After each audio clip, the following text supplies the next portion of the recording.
And my favorite one in this, I'm sorry, but a lot of husbands and wives will understand, partners, we try to fix the other person or the problem or the solution, right? We see somebody in pain and discomfort and we go, how can I make it better?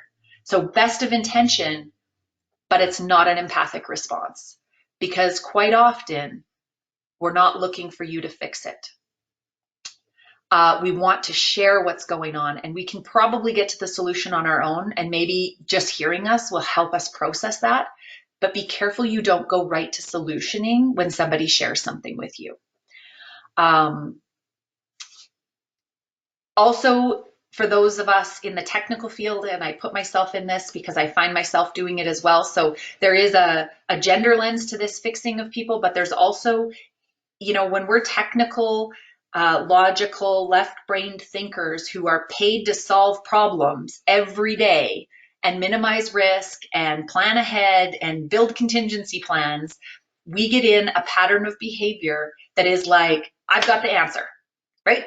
I've already thought 10 steps ahead. I know what to do. I'll fix this. So be really careful when we're dealing with people, and especially when we're dealing with this emotional topic or just trying to understand somebody's perspective, that you don't default into problem-solving mode too quickly, okay? There might be a time and place for it, but it's not going to be at the beginning of the conversation. It's going to be a little bit later. Okay, so let's start to move to action. This is a question to you guys. Why is developing your empathy skills important to you? What intrigued you about today's topic, right? Why did you sign up? How will it make you a better project manager, a better leader, a better parent, a better spouse, a better partner, a better friend, daughter, son, whatever that looks like? Why is it important to you to start developing these skills? You need to connect into that, because it's going to be tough. Start to look at what is your most common empathy miss. When people share difficult things with you, what is your go-to response? Start to pay attention to that, because if you can start to pay attention to it, then you can start to slowly redirect and move away from it. Not only what is your most common empathy miss, but where is it most likely to show up? Is it with your partner, your spouse, your kids, your work, your colleagues, your boss, or your peers, or your team members? Where is this miss most likely to show up? For some leaders I work with, they go into, team member brings them a problem and they go into immediate action to solve the problem and give them the answer, right? So it shows up most with their team member. With other people, it shows up most with their boss. So it's going to be different. It's as unique as you are. Then start to identify which of the inside and or outside empathy skills you need to start to work on to close that gap. And then committing to some kind of daily practice, because this empathy skills are like muscles. So it's just like learning to run a 5K or, doing 25 push-ups or being able to do 50 sit-ups. You have to start with small reps over time to build these up and to have them be available to you in the moment. Expecting to have empathy skills in the moment without some kind of practice outside of the moment is kind of like thinking you're going to get up off the couch and go run a marathon. You're going to probably start the race, but you're probably not going to finish. Okay? So you've got to start with a daily practice. And I wanted to include 4 of my sort of favorite go-to practices that I use in a lot of my work with a lot of my clients. So these first 2, again, are more inner focused. So the first one around noticing judgment.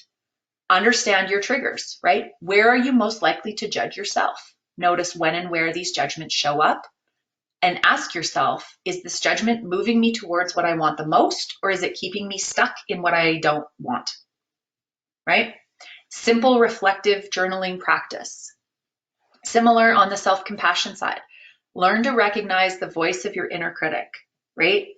I was in a seminar once, and the facilitator referred to this as the itty bitty shitty committee, if I can say that here, which is kind of interesting because that's really stuck with me. It's very powerful. So learning to recognize this voice that isn't all that helpful. And when you hear that voice, ask yourself, is this how I would talk to my best friend? And if the answer is no, what would you say to your best friend? Right? If they were going through what you're going through, if they had made the mistake that you've made, if they were feeling the way that you are feeling, how would you respond? Because it's probably much more empathic and much more kind than the way you're going to respond to yourself right now. And then connect back into a mantra or a meditation to really just look inward and figure out how you're feeling. So learning to do those two sort of reflective practices can really help increase our ability to practice empathy with others. If we're going to do some outside empathy skill building, these are two of my favorite. So learning to build emotional literacy, just Google list of emotions and you will get millions of hits and downloads. You can pick your image that you want and, download a list of emotions. And then, when you're in a situation, I do this with my kids all the time because that's where I chose to practice. They're a little more open to this and they like to have experiments with me. So we'll be in a situation and I'll be like, hey, how are we feeling right now? Let's pick the most accurate word we can find. Because what the research shows is most adults have like 3 emotions: happy, mad, and sad, right? Or sometimes it's angry, mad, and sad. But we have very limited vocabulary when it comes to expressing our emotions.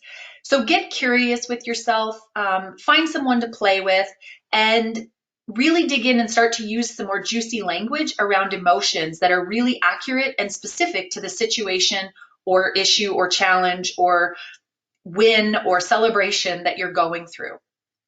But choose to practice that with somebody. And the fourth and final practice that I want to leave you with is listening to understand. So at least one time per day, as you go into a conversation with somebody, decide to be fully present and listen. Again, I'll go back to that. Listen with that intent to be influenced, right? Paraphrase back what you've heard in your own words.